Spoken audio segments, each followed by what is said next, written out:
Wondery Plus subscribers can listen to Morbid early and ad-free. Join Wondery Plus in the Wondery app or on Apple Podcasts.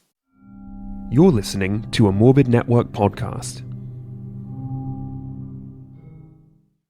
Redacted, Declassified Mysteries is a new podcast hosted by me, Luke LaManna. Each week, I dive into the hidden truths behind the world's most powerful institutions, from covert government experiments to bizarre assassination attempts. Follow Redacted on the Wondery app or wherever you get your podcasts. Hey weirdos, I'm Elena. I'm Ash. And this is Morbid right now. Currently. Currently, right now.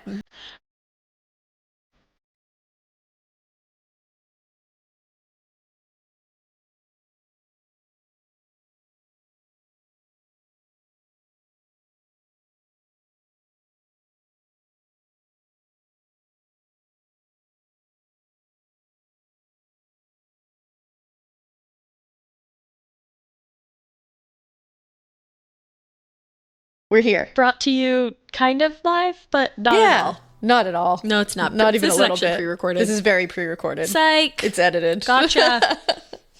But yeah, hey, what's going on? Everybody's not sick anymore, so hello. Hey. And guess what? It never happened for me. It didn't really happen for me either. You hear that knock? That was me. That little knock on the wood? Yeah. No, I got a scratchy throat for a few days and that was it. I had my throat never even got like scratchy. It was just like, am I gonna get scratchy? Like, you know what I mean? Mm-hmm. It was like mine was hanging on the precipice of being a sore throat, but it never was. So that would be a great book. The Precipice of a Sore Throat. There's a book I want to write. There you go. The Precipice of a Sore Throat. I don't know what it's going to be about. But a really good short story. Yeah, there you go. At JP. At JP, my brother. My uncle. Confuse people more. Yay! But I think there's, everybody is clearly still very focused on what's going on with the Gabby Petito investigation. Not a ton of like concrete stuff has happened. There's a lot of craziness going on. Like Brian Enton, our boy, is camped. Coming at us live. You know who is coming at us live? Not us. Brian Enton stays live. Yeah, he's staying live. In fact, he's going to be going live soon, I think he just announced. But the only thing that we do know is that, some other people have involved themselves in the investigation. And law enforcement, there was a lot of people posting, they have apps that, and I think actually, speaking of JP, I think he has an app that shows like what kind of aircraft are going over at any given moment. Like what, like flying, what is that called? Like Delta and like Spirit, what are those called?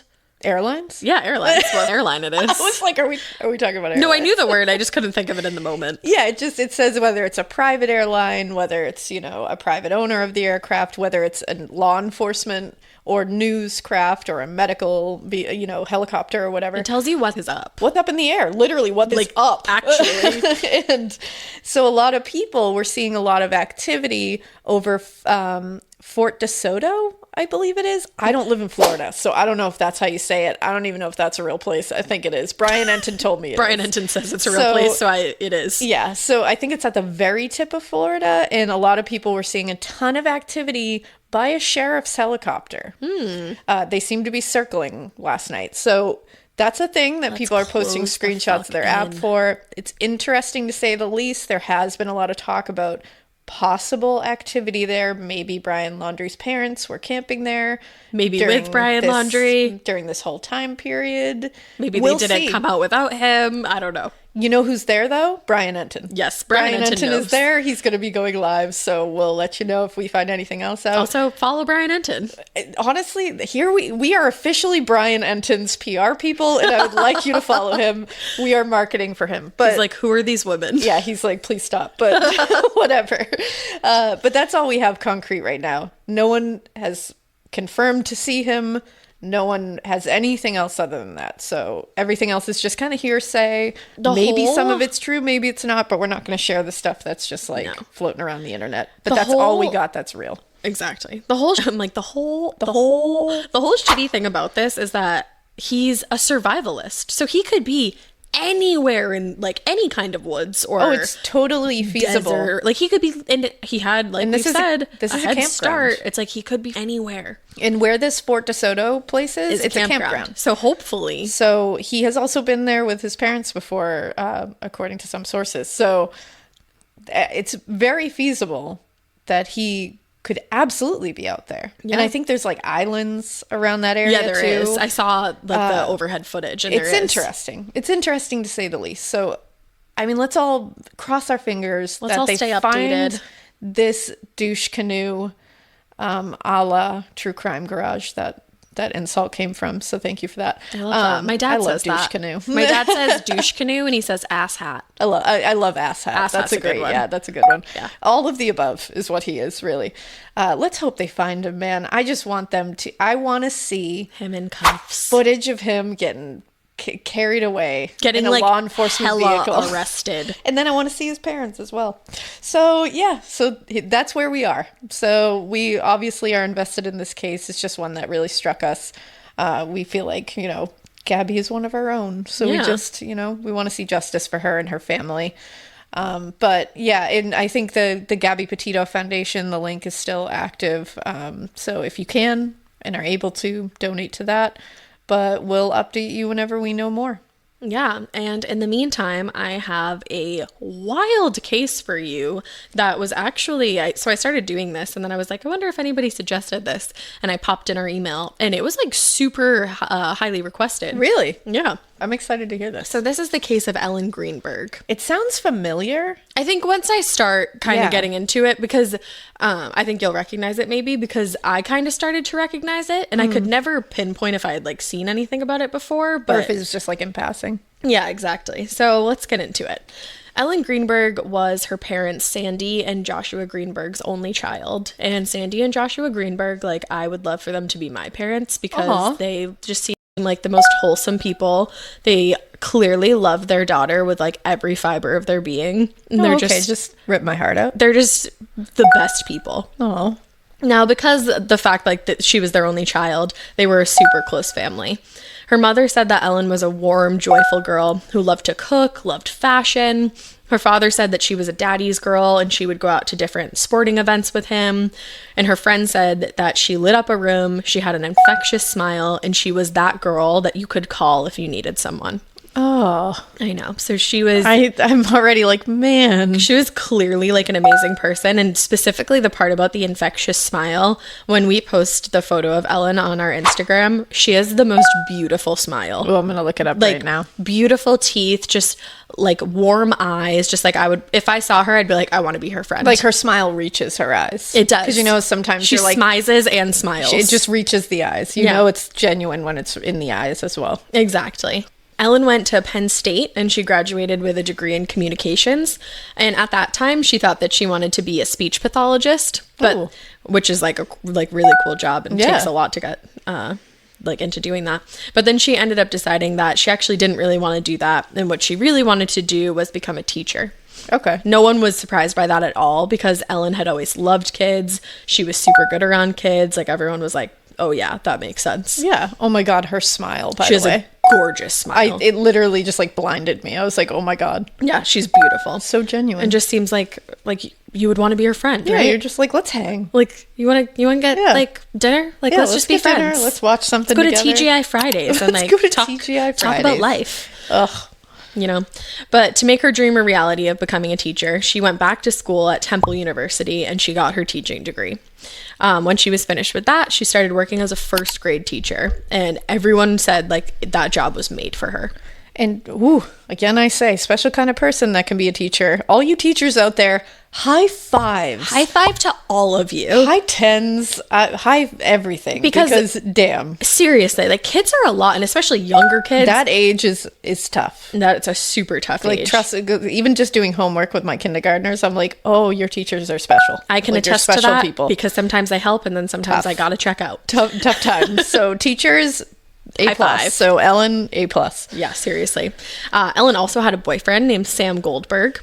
They had met through a mutual friend in 2008, and that friend thought they would be great for each other. So she was like, you got to go on a blind date. They did. They super duper hit it off, like definitely had a great time, and continued dating for about 3 years.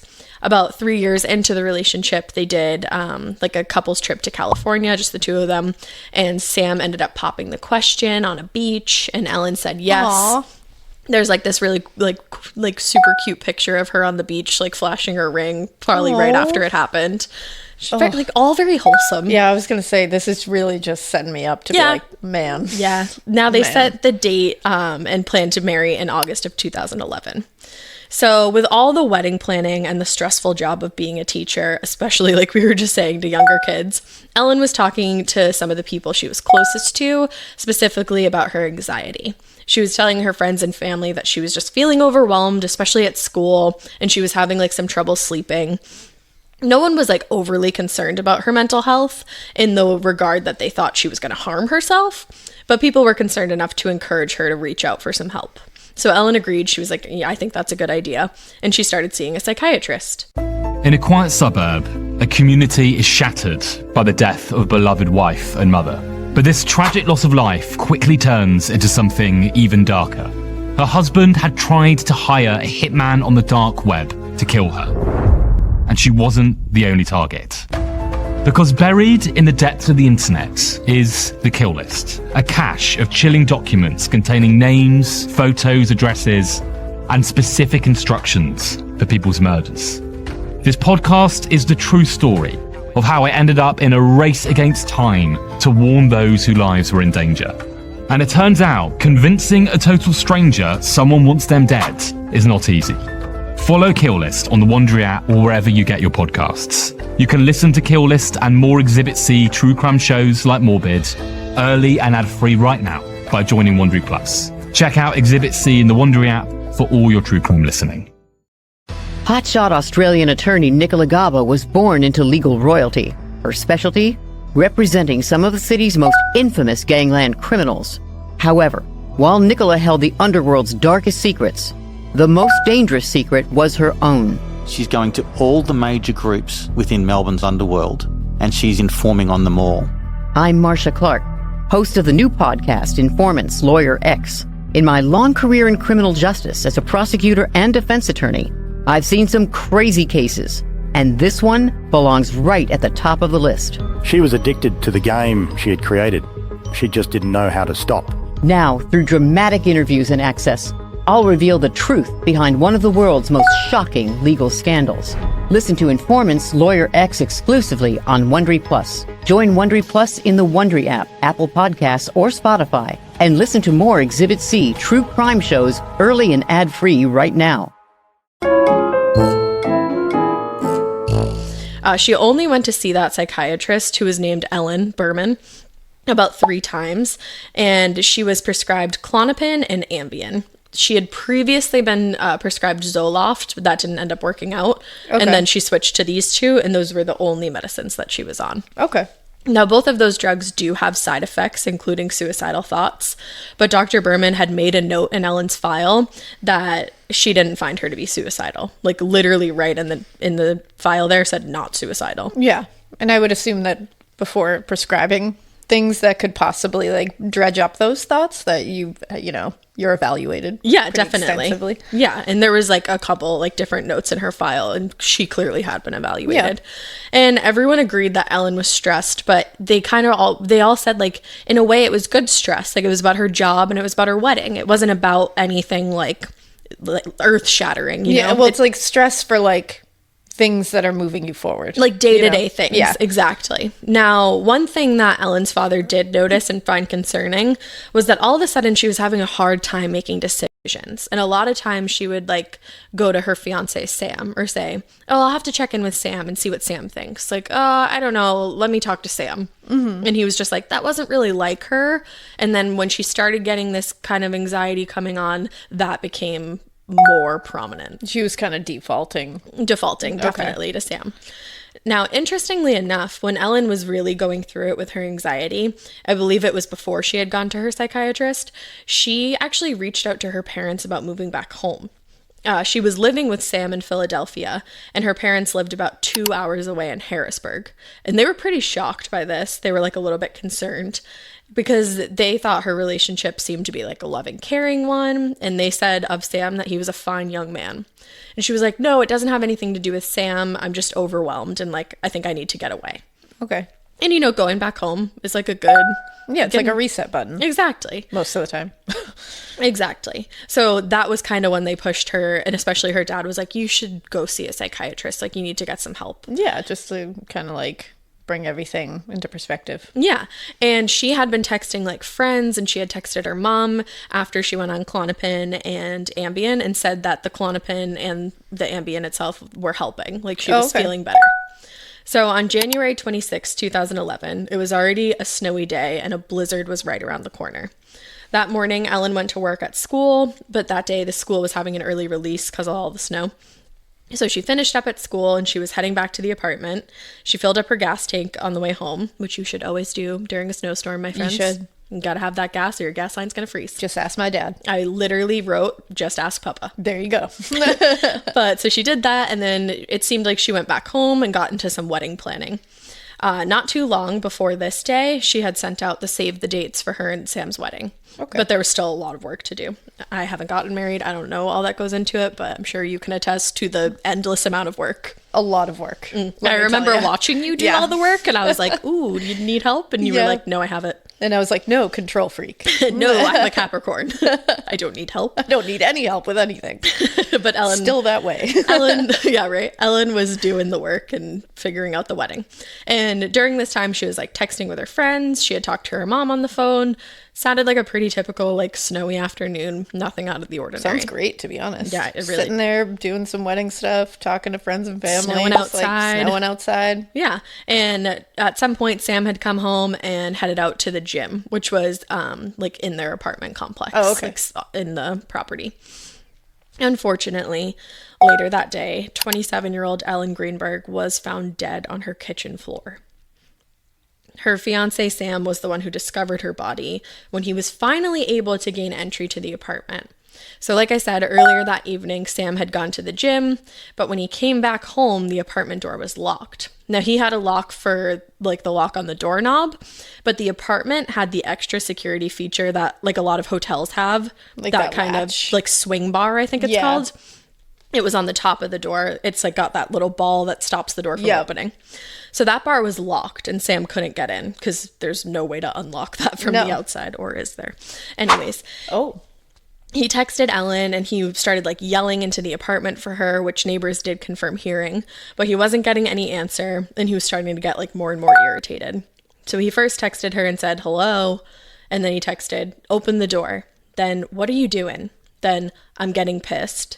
Then, hello. Then, you better have an excuse. Then, what? Then, then you have no idea. So the last one... You have no idea? Right. So the last one to me was super weird because you can look at that in like a couple ways. I think the first being like, you have no idea what's going to happen when I come through this door because I'm super pissed off right now. Yeah. Or maybe like... You have no idea how pissed off I am. You have no idea how pissed off I am. Or like, you have no idea that I'm even locked out. Like, oh, you have no idea. Like... Oh, that one rings pretty... Yeah. After all of that, like going over and over, like, what, come on. And then kind of realizing it. And then being like, you have no idea. Yeah, like maybe she was like taking a nap or like in the shower. Because I can definitely tell you, like, I've gotten locked out of my apartment before, like haven't brought my fob down and like been texting Drew and he hasn't seen it and vice versa. And we've been like, you don't even know that I'm down here. Like, please look at your phone. Please look at your phone. So you could look at that either way. 100%. Now, after texting her a bunch and yelling into the apartment, Sam went to find a security guard thinking that maybe they could help him get in the apartment. Like maybe they had some kind of tool to open that lock. Yeah. But he was told like they didn't have any kind of tool like that and they couldn't do that. Now, the security guard later said that for someone who had been at the gym, he didn't look like it. He was not in gym attire and he was wearing boots. But on the same hand, maybe he changed before going back to the house and it was snowing. Well, I was so he going put to his say boots on. It's snowing. Right. So that's not like super weird, but they did want to point it out. Okay. And the other thing was he didn't have far to go though, like on the other hand. So like, why would he change Like, if he would was you just going change? home? But it's snowing, so Yeah, you can really see both sides of that. you can. But the guard also mentioned that Sam made it a point multiple times to say that he had been at the gym. So could be weird. Maybe he was just panicked because he couldn't get in his house. Like, Yeah, telling this the is story like a lot. truly one of those things where you're like, I can 100% argue both sides of this. Exactly. Yeah. I've been doing a lot of those cases You lately, have. I feel. You're stressing me out. I'm 'cause really like, just I have devil's no idea. advocating. Yeah. Maybe I'm doing it on purpose. I'm I kidding. feel like you are. I'm not. But finally, Sam made his way back to the apartment without the security guard. He later told police that he had the guard with him at this point because, according to him, he was able to break the lock with force. The security guard later told the police that he never left his post. Huh. So that was like weird. That one's a weird one. That one's weird. I don't really see both sides of that. Don't know how to argue another side of that. Nor do I, but maybe you do, listener. So he was able to finally get in the apartment. And once he got in, that's obviously when he saw Ellen. She was sitting in an upright position, slouched over in front of the lower kitchen cabinets. Sam's initial response was not to call 911. He actually made 2 phone calls first. One was allegedly to his uncle, who happened to be pretty well connected in the judicial system. And Okay. And then the other was his parents. So they were already on the way there when Sam called the police at 6:33 p.m. It had been an hour since he started trying to get into the apartment. Wow. So the 911 operator told Sam that he should perform CPR until the EMTs and the ambulance got there, and that they would walk him through it over the phone. Okay. His response to that was, "Do I have to?" Can't. Okay. Like, I guess you would I mean, she's probably like covered in blood at this point. He's probably freaked out and is assuming in his head that she's dead, but I don't know. It's a weird thing to say. I'm just going strictly off of me. And I what don't you would know do how if you saw anyone John else in that would react position. in this. If that was John, I would be doing everything I could to revive Exactly. him. And it would not deter me whatsoever. No. Whatever. And that's me too But with again, Drew. me. Right. And I'm again, not going to say everybody listening or everybody around the world would do the same thing. and we've never been in that situation, so sometimes your brain does weird. Yeah. Still Strange to me. Still worth I'm gonna noting. I'm going to say it from my point of view. That's strange. exactly. But it doesn't necessarily mean he's guilty. anything. I'm just Right. saying it's strange. Right. I'm That's all. just saying. I'm just saying it's strange. Now, it was when he got closer to Ellen's body and he was still on the phone with the operator, he realized that there was still a knife stabbed into her chest and it had been left there. My God. Yes. When he told the operator, they told him not to do CPR. Like, at that point, I think it would have interfered with something. Well, you never want to pull the knife out. Right. So Sam's father was the one to call Ellen's parents and told them that something terrible had happened to Ellie, which I was like, ruin me. When her mother, Sandy, heard what had happened, she said, "All I know is my world went dark and I have no daughter." And then also, to add on to that, they were 2 hours away from Ellen's apartment and they were snowed in because of the blizzard. Oh my God. So this is just your worst nightmare as a parent. That's horrible. Like, snowed in, you can't do anything, and at this And point, hours away. they don't even know exactly what's happened. Oh, that's terrible. So I can like feel the helplessness there. Oh, yeah, it's horrible. So in total, Ellen had been stabbed approximately 20 times. what? The stab wounds were in her chest, stomach, neck, and head. Oh, Yes, and so she had been stabbed 10 times between the neck and the head alone, and a lot of them were in the back of her neck and head. oh my God. 2 of the wounds went directly into her brain. On the right side of her body, the medical team found 11 bruises in, quote, various stages of resolution, specifically on her abdomen, arm, and leg.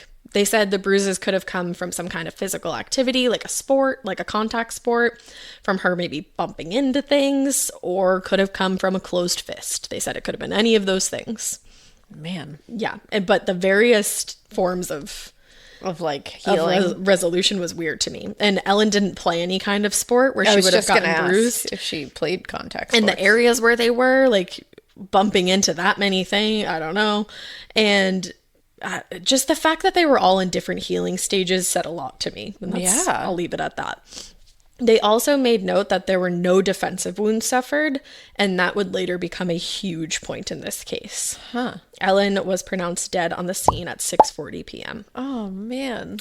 There was no suicide note left at the scene, but almost immediately, the investigators on scene looked at this death like a suicide. I'm sorry, what? She was stabbed in the back of her neck and head? 20 times overall, 10 of those being to her neck and head. One that went literally through her skull into her brain. Like, correctly. literally into her brain. Okay. Yep. So, That's interesting. Oh, this is going to be even... You're going to be infuriated by the end of this. And actually, a lot of people that wrote in requesting this were like, I need to hear Elena's expertise when we get to the autopsy report, which I found. So we'll talk about it. Oh, man. But before we get there, it was even written in the report before any autopsy was completed or a medical examiner even laid a finger on her that they thought this was suicide. No. That's not even allowed. Honeys, no. You let the body speak. Right. The body speaks for you. That person speaks for that. Like, you don't know. You don't just assume because it makes an ass out of you and me and everybody in Philadelphia. Especially when there's no suicide note. There's no clear indication. It's like, no. What? No. Right.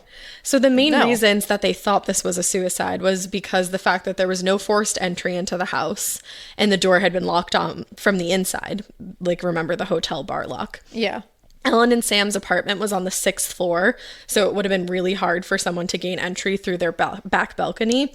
And just to be sure, they checked the snow for prints and they didn't find any. Okay. Again, no defensive wounds on the body, so that was another reason they looked at it like this. They checked, I have thoughts, but I'm not going to say it. They checked the security cameras from the apartment's lobby, and there were no suspicious people in or out of the apartment that didn't live there. Unfortunately, though, there weren't cameras in the hallway leading to Ellen's apartment. Come on. So they couldn't look at that. But one of the main things that was even later mentioned on the autopsy was Ellen's history of anxiety. Okay. Anxiety, not like anything else.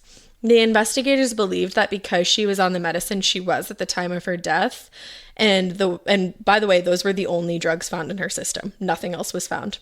But they believed that because she was on those 2 drugs when she died, that those are the 2 things that could have caused this suicide. Literally nothing about this rings as a suicide to me. Literally 20 times she was stabbed.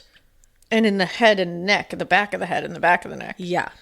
So Sam's story about being at the gym did line up. They were able to check his key fob records, and they confirmed where and how many times he had used that key fob, and everything was like he said. Okay. He was interviewed by the police. They said that he was cooperative, and he was let go. Then later down the line, he didn't really talk about it, and he got an attorney. Okay. But which that's your right, and that's a smart thing to do. I was just going to say, and is very recommended in that situation. And the fact that he talked first. Yeah, he talked first. Yeah. So Ellen's 2 medications were then taken in as evidence, which is really bizarre to me. Weirdest to me. Now, on the contrary, looking at suicide among females, stabbing oneself to death is extremely rare, especially amongst females. Absolutely. Generally, when women commit suicide, they don't choose a violent way. They'll use drugs or carbon monoxide or something like that. It's like on the other side of the coin, women tend to be poisoners. Yes, when they're killing. Yeah. Yep. Now, the other thing is, and this is among men and women, when someone does stab themselves, it's more likely that they lift up their clothes. Ellen's stab wounds went through her shirt. And I actually didn't know that before. I was going to say, that's interesting. Yeah. There was also a half-made bowl of fruit salad on the counter, and it looked like whoever was making it was in the middle of preparing it. The other thing was, just to look on the things that she had to look forward to. Number 1, the wedding, obviously. Yeah. She had just sent out her save the dates. Sam just filled her tank of gas. Just filled her tank of gas. Yep, that's actually why I mentioned that. Yeah. Sam's birthday was coming up, and she had already made reservations at a restaurant and talked to a friend about what gift she wanted to get him. Her mother, Sandy, had been visiting her 2 weeks before and said everything was status quo, other than the fact that Ellen was feeling stressed about the wedding and her work. And on top of all of that, like I said in the beginning, her psychiatrist had written on her file that they did not believe her to be suicidal. Dr. Berman had asked Ellen about her relationship and any abuse, and Ellen said nothing like that was going on. That's like a question they have to ask. Of course. And the doctor even noted that she smiled when she talked about Sam.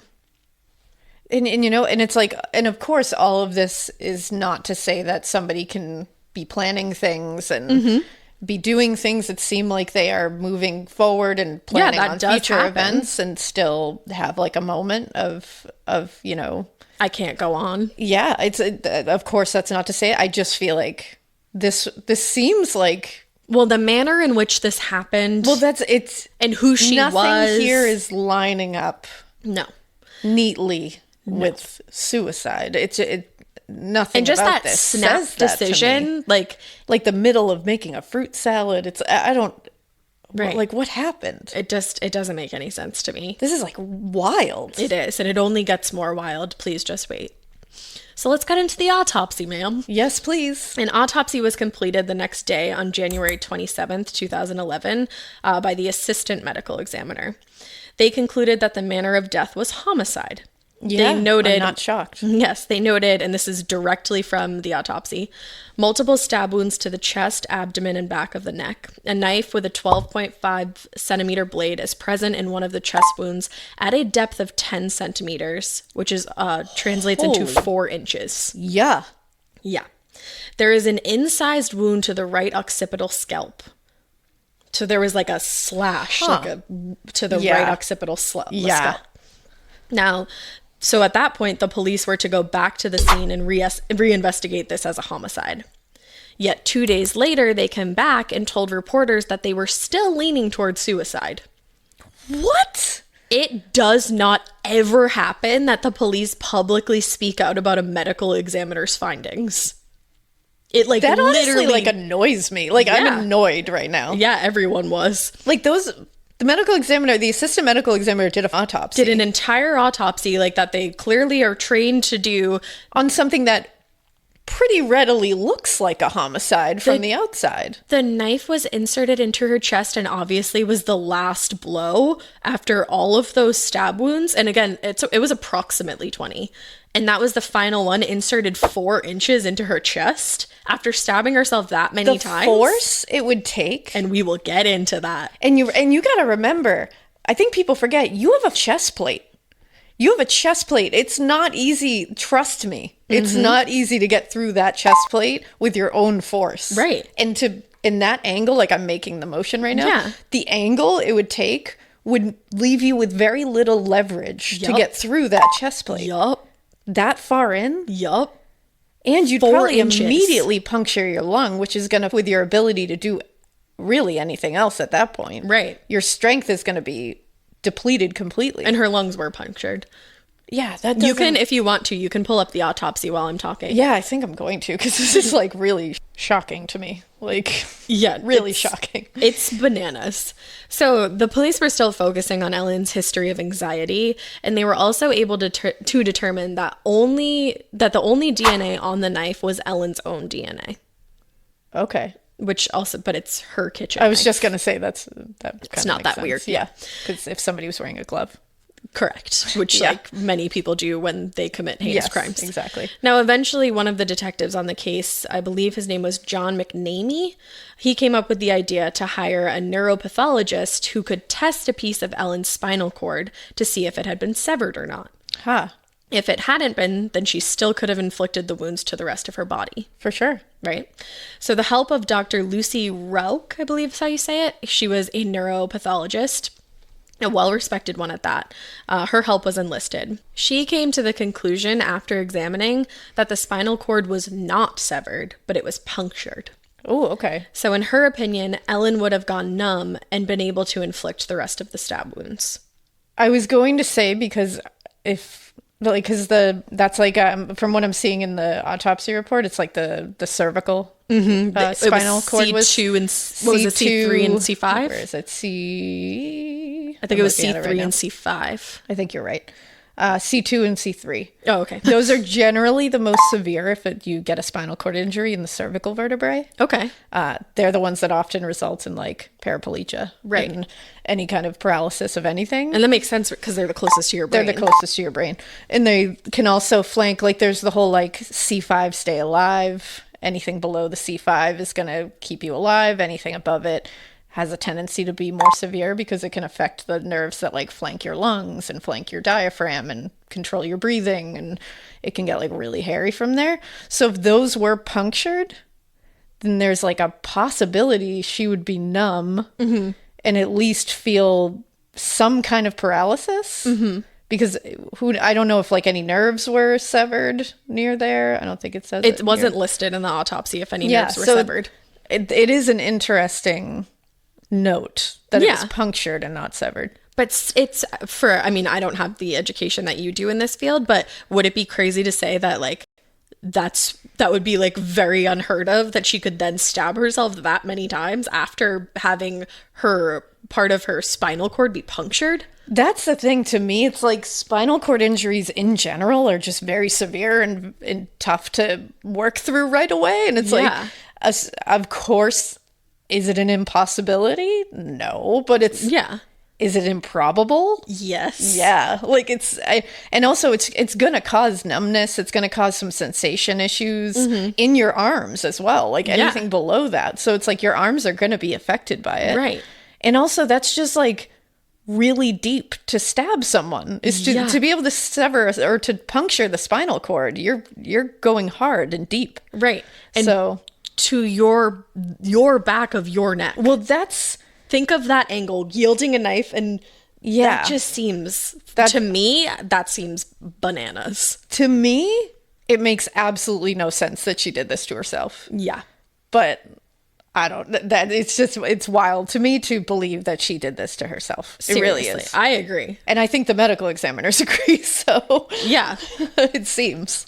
Well, funny. At first, you it should seems say that they at least put it as a homicide. So yes, and that's the thing. Seeing that, like you would have seen that and been like, "Oh, homicide." I'm sure. Yeah, it makes sense. Yeah. 3 months after the medical examiner had originally listed Ellen's death as a homicide, they changed that manner of death to suicide. Just saw that on there. 3 months after.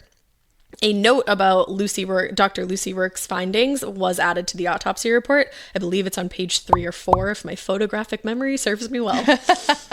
Now, Ellen's family does not and really has no reason to believe that she committed suicide. So they made it their mission to find out what happened here. They were able to get the autopsy report. That's why we have access to it. And they were able to get crime scene photos. So they hired former Attorney General Walter Cohen as their lawyer, and they also hired Detective Tom Brennan, who has worked on over 800 homicide cases. Yeah, I knew that name. I was going to say. And also worked as chief of the Dauphin County Detectives, and they hired both of those people to work on the case. Now, one of the first people they talked to when they decided to take Ellen's case into their own hands was Dr. Cyril H. Wecht. Heyo! One of the most famous pathologists of all time. That's right. We've mentioned him on the John Benet Ramsey episodes and the Smiley Face Killer episodes, and probably way more than that. Cyril. And now in Dr. Wecht's opinion, Ellen's death is, quote, strongly suspicious of a homicide. Yeah, I'm with Cyril. He also said, I don't understand how they wrote this off as a suicide. Thank you, Cyril. I'm with you. Yeah. He specifically noted the wounds to the back of her neck. Yes, that's literally what I'm looking at right now. And I'm like, yes. I don't understand you guys. No. Now, that was in 2012. In 2017, the family spoke with another pathologist, Dr. Wayne K. Ross. And Dr. Ross focused in on the stab wound that penetrated Ellen's brain and said, an injury like that would lead Ellen to have severe pain, cranial nerve dysfunction, and traumatic brain signs. Yes. As well as numbness, tingling, and irregular heartbeat. Exactly. Now, we've talked about how doctors in this field, especially this field, tend to be cautious about going against the findings of a fellow doctor. Mm-hmm. This statement almost went completely against the one that Dr. Lucy Rourke made. Yeah. Yeah. Now, while we're on the topic of spinal cords and Dr. Lucy Rourke, it turns out that there was another piece of Ellen's spinal cord that was still at the medical examiner's office. Just hanging. Just hanging. Just hanging. And this was like years later that they found it. Former homicide prosecutor Guy DeAndrea had a ton of questions about this case, and while searching for the answers, he was the one to find that remaining piece of spinal cord. I believe this was around 6 years after Ellen had been killed, let's say. And there was no consent for them to keep that piece of spinal cord? That I do not know the answer to. Because that is something that can happen if consent is given. I'm not sure. To take a piece of a spinal cord and keep it. One of the things that Ellen's parents said was that they didn't really get spoken to a lot by anybody in the process. That's very interesting. But I don't know if they gave consent or not, so I'm not going to speak to that. But I said that I'm not going to speak to that. Like I'm in court or something. Now, Tom Brennan was able to get the other neuropathologist, Dr. Wayne K. Ross, to take a look at that piece of spinal cord. And after the piece was examined, it was determined that it had not only been pierced, but severed. I was wondering that. So if that would turn out to be true. Oh, so then the family tried to refute the original neuropathology report made by Dr. Lucy Roque. And at that point, they were told no one could find it. No one could find it? No one could find her report. And when they did get into contact with her, they were told she had no bill for that examination. And she also wrote to them, quote, "I would conclude that I did not see the specimen in question, although there is a remote possibility that it was shown to me." So she's basically like, yeah, I don't know. Maybe. Perhaps. And she also wrote, possibly. However, I have no recollection of such a case. You don't remember that case? You got to do some brain games if you don't remember that case. Also, your name is in the autopsy report. Sure is. So they should probably take that out if you don't remember doing it. You spoke on it.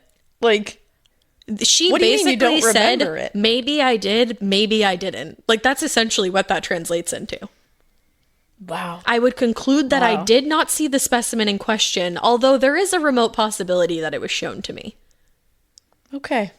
Weird. Okay. Now, another question that not only Guy DeAndrea had, but Tom Brennan as well, was about the blood flow that they saw in the crime scene photos.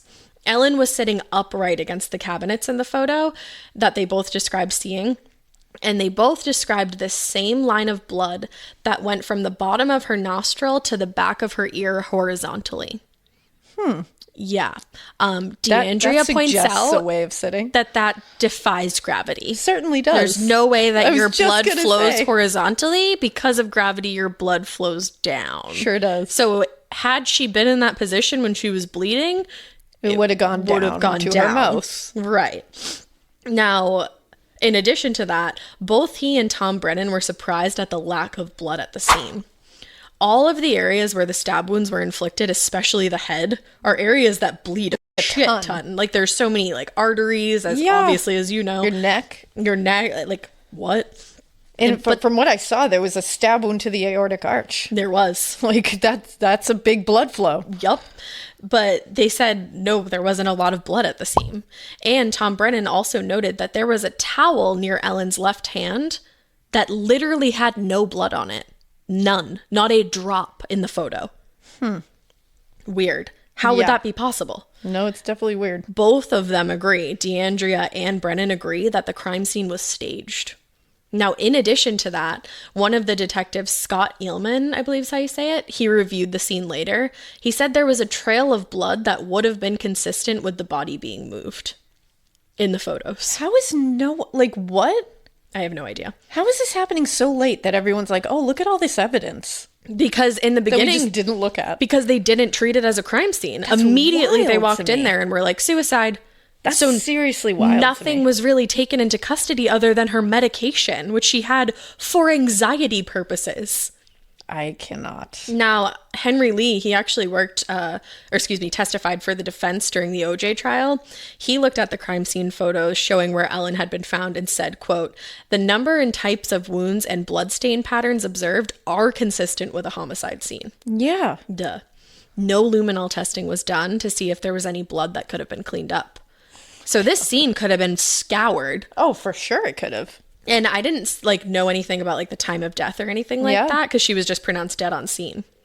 So it's really interesting to me that everyone else who's looking at this that's not on this police force is like, yeah, this is a homicide, but they literally walked into a woman who had been stabbed 20 times and they were like, oh, suicide. And it's like, yeah, and I just can't get past the stabbing in the back of the head and the neck. It just doesn't make any sense. And especially like you were saying, the final stab wound to the chest, that the knife was inserted 4 inches into her chest. Yeah, that's wild. Right? That's really wild to me. Now, Tom Brennan, and like everybody else in the world probably, believes that Ellen Green was murdered in what he calls a blitz attack, meaning that someone came up behind her and incapacitated her almost immediately, which would make sense when you see that her spinal cord was severed. Immediately, she would have gone numb, tingly, and would be consistent with the lack of defense wounds. Yep, because she wouldn't have been able to fight back. So they were and sitting if she's there. got a ton of bruises on one side of her body. Boom.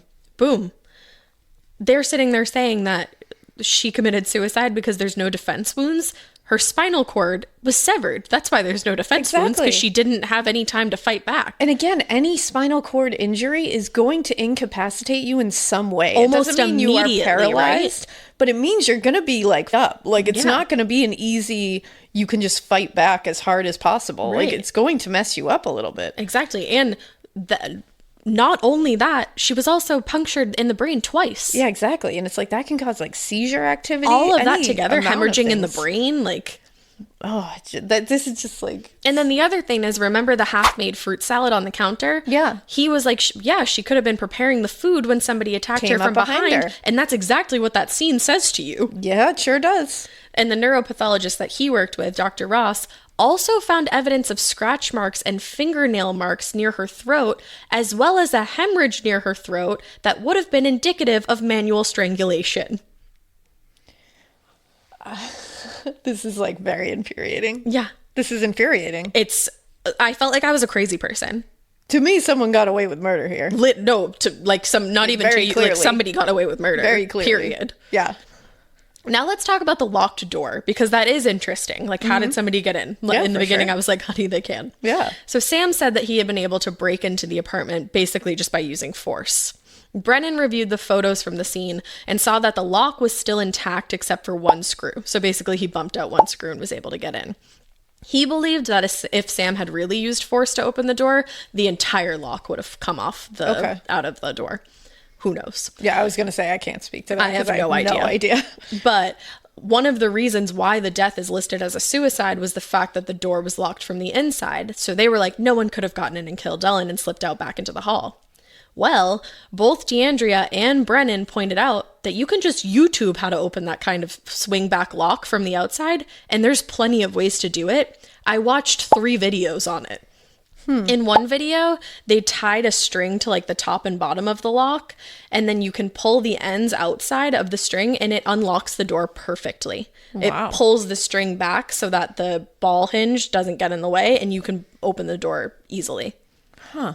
There was another way where they used a rubber band and they did like a similar kind of thing where they tied it around the top and the bottom and then they stuck the rest of the rubber band to the wall with duct tape and then pulled the door and could do it easily. And then I found another video where they literally just used a do not disturb sign and like pressed it up against the wall and like kind of closed the door, kept pressing, and eventually they got into the hotel room. So they're like really not a secure lock. If you have one of those, like maybe now think about getting a different one. Because the amount of videos, I only watched 3 on YouTube and I'll link them. The amount of videos on how to open one of these locks from the outside is terrifying. Yeah. So it's not impossible. But I don't know if we should link them to give people. That's like... Yeah, maybe we won't link them. Maybe if you want to look at that, like go ahead. But go ahead and find it, but like, yeah. Yeah. But so if somebody left the apartment, how would they put that lock back on? You could still use the string mechanism to do the same thing and to lock it back. Yeah, to lock it back. But then I guess the question would be, because that's my question is like, how do you lock it from the outside?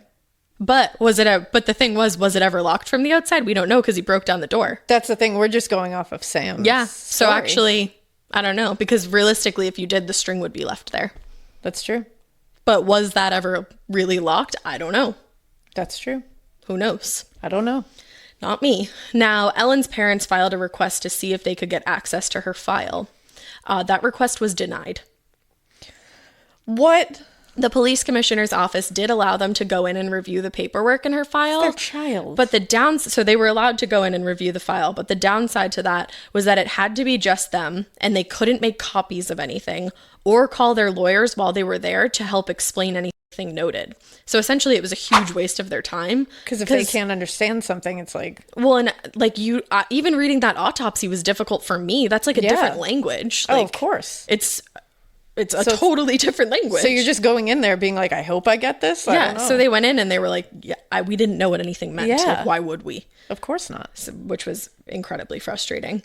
They have tried to have Ellen's case reopened, especially after they've gone to these multiple experts and were told, most of this evidence is indicative of homicide, but their requests have been denied time and time again.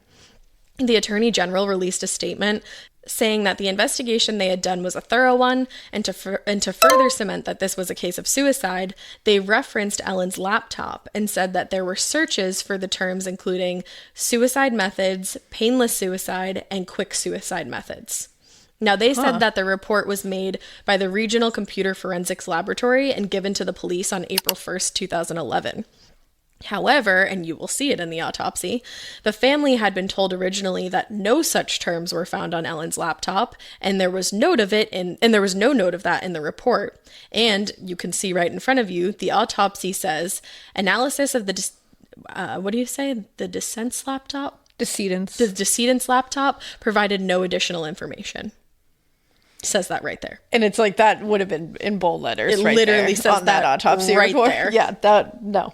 So when they were questioned about this, the Attorney General said that his office wasn't the one to find it. So, quote, we cannot say if anyone, police or prosecutor ever looked at it.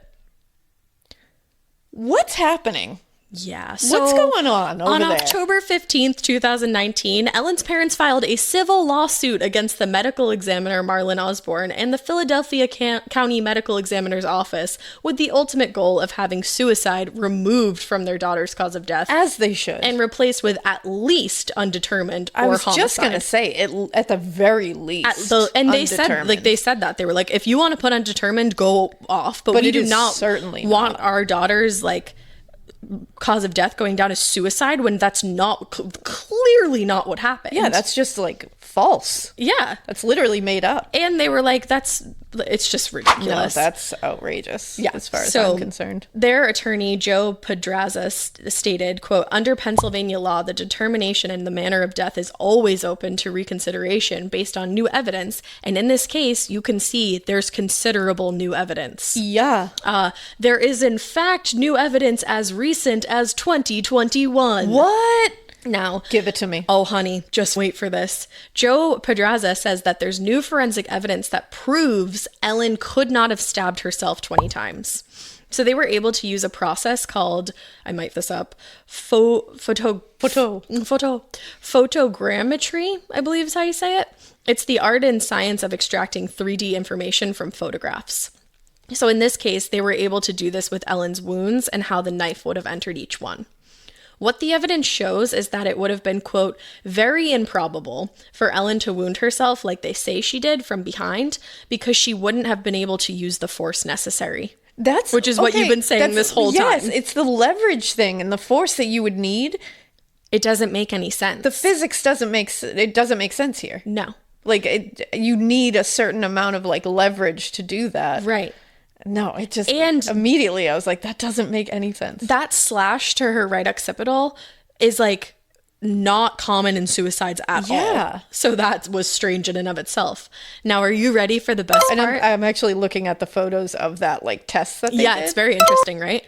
That slash? Yeah. No. And the other thing is the angle at which some of those entered is from an upright angle.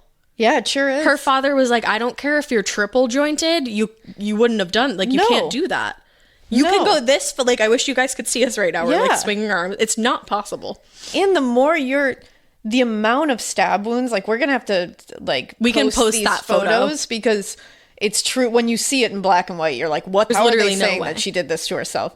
Because also it's one even would be shocking to do it at that angle. But and then you're incapacitating yourself. That's after you've done one or two, to be able to do more after that with that force doesn't make any sense. It makes no sense whatsoever. And then to finish all of those and then have that one be the last one in her chest? No, it makes no sense. No. Now, to get even more shady, this is crazy. So they also had a forensic evaluation done on Ellen's computer themselves, like the family. They had it done on the hard drive, and they say it proves that Ellen never made searches for anything related to suicide. So those, and you can tell when they were like, yeah, I didn't write the report, I didn't see it. That's what I love. I love that they're all just passing the buck. Like, even the assistant medical examiner there, like Lucy, whatever the hell. Yeah. For her to be like, I just don't remember. She was the neuropathologist. Excuse me, the neuropathologist.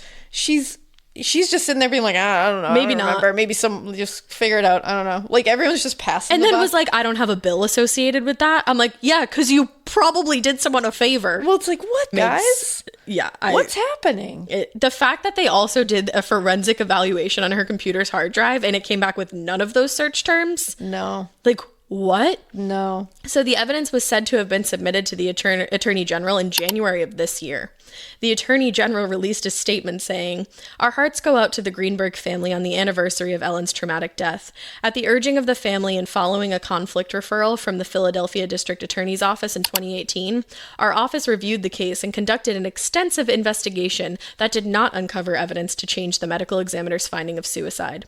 There is no statute of limitation on homicide, however, and if any new evidence is brought forward, we believe it should be reviewed with the proper authorities. At this time, no such information has been shared with our office." That's not true because they literally got that. No. They got the evidence that Joe Pedraza gave them. I'm not into it, guys. So, the attorney, Joe Pedraza, plans to bring this case to trial at some point this year to prove that the manner of death was a homicide. Hell yes. And there is a change.org petition for Ellen's case to be reopened, and it has more than 27,000 signatures. Oh, we got to share that I was shit. going to say, I will link it in the show notes for anyone interested. I am on board. Now, some people do believe that Sam Goldberg's family ties may have led to some kind of cover-up. His uncle may have been the person he called to the scene before he called the police, is a judge, and sits as the chair of the Ethics and Professional Responsibility Group. He was also appointed by the governor to the Court of Judicial Discipline in 2018. I'm not saying that Sam Goldberg was involved in any way, shape, or form. I'm simply just reporting what other people believe to be potentially true. Okay. He does have a criminal record in Arizona. A lot of the violations are just traffic violations and one charge of providing liquor to minors. And he was also evicted by one of his landlords while he was living in Arizona. The landlord tried to bring 9 civil judgments against him. Okay. Which is interesting, just worth noting.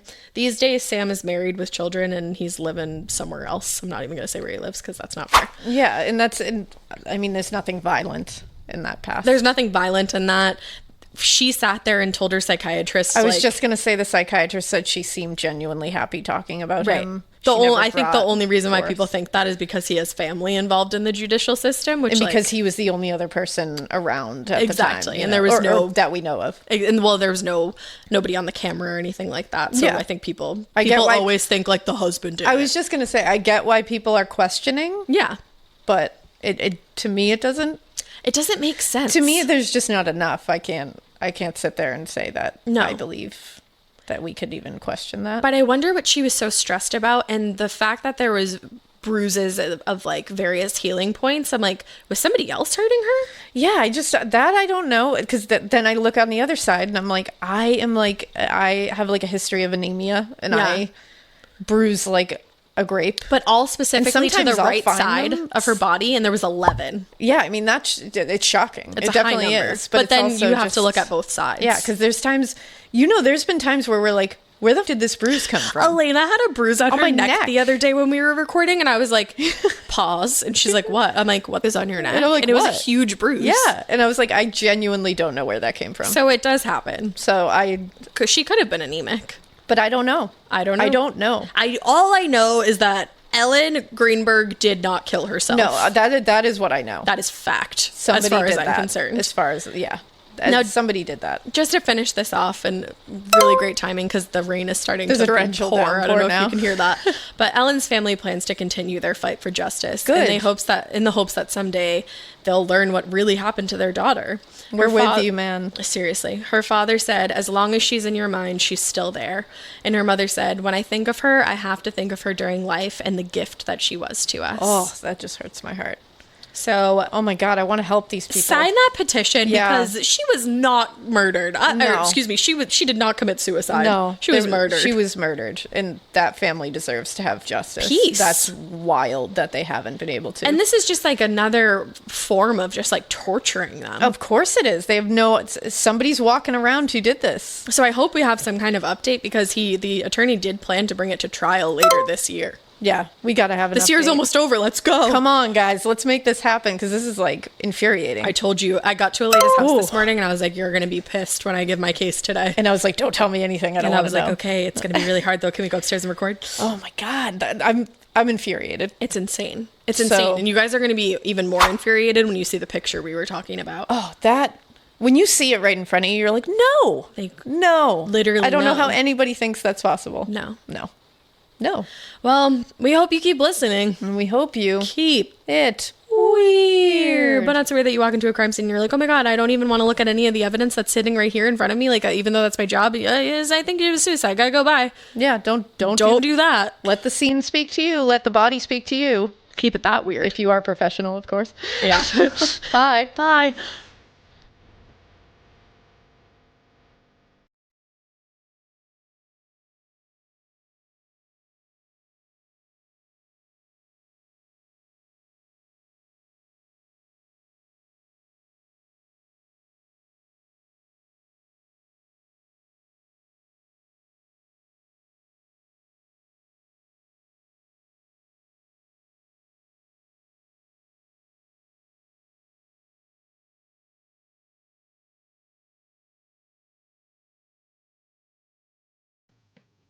If you like Morbid, you can listen early and ad-free right now by joining Wondery Plus in the Wondery app or on Apple Podcasts. Prime members can listen ad-free on Amazon Music. Before you go, tell us about yourself by filling out a short survey at Wondery.com/survey.